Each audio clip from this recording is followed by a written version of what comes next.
პირველი დებიუტი სცენასთან შემხებლობა მოხდა 3 წლის ასაკში. ყვარელში იყო რაღაცა კულტურის დღეები და მე დედამ და ბებიებმა მიმიყვანეს უბრალოდ როგორც მაყურებელი ისე.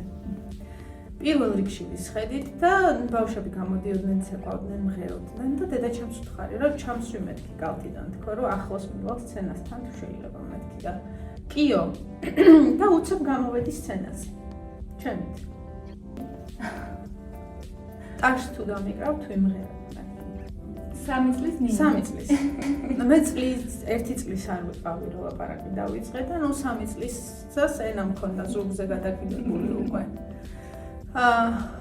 გამოვიცხადე თავი, ეხლა ვიცეკვებ, ეხლა ვიმღერებ, ეხლა ამას ვიზავ, ეხლა იმას ვიზავ და ვეღარ ჩამოვყავარ ვერავის სცენიდან. ხალხის გიკრავს ტაშს. უბედნიერესები არიან, რომ ნომერი გონიათ დადგმული და კულისებში ხალხი მელოდება, რომ ვისია ეს ბავშვი. საერთოდ თავი ნინის სახიობურმა ნიჭმა. ჩამოხსენით სცენიდან თუ შეიძლება ნუ მოკეთ რომ ამომეწურა ეს რაღაც 1-3-4 სიმღერა ვიმღერე, ლექსი ვთქვი, ვიცეკვე კიდეც რაღაცა და უკვე დედა ჩემი რომ მარიშნებს მოდიო.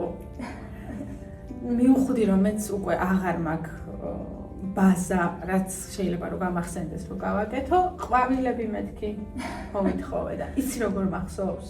ეხლა შეიძლება ვიღაცას არ ეჯეროს, მაგრამ ძალიან კარგად მახსოვს ეგ დღე. და 3 თუ 4 წელი მიხაკი მომართვეს. ეს იყო ჩემი პირველი სცენასთან შემხებლობა და მაშინ იძახდნენ რომ აი რომ გადაყლაპაო სცენის მტვერი, იმითი მოიწამლაო.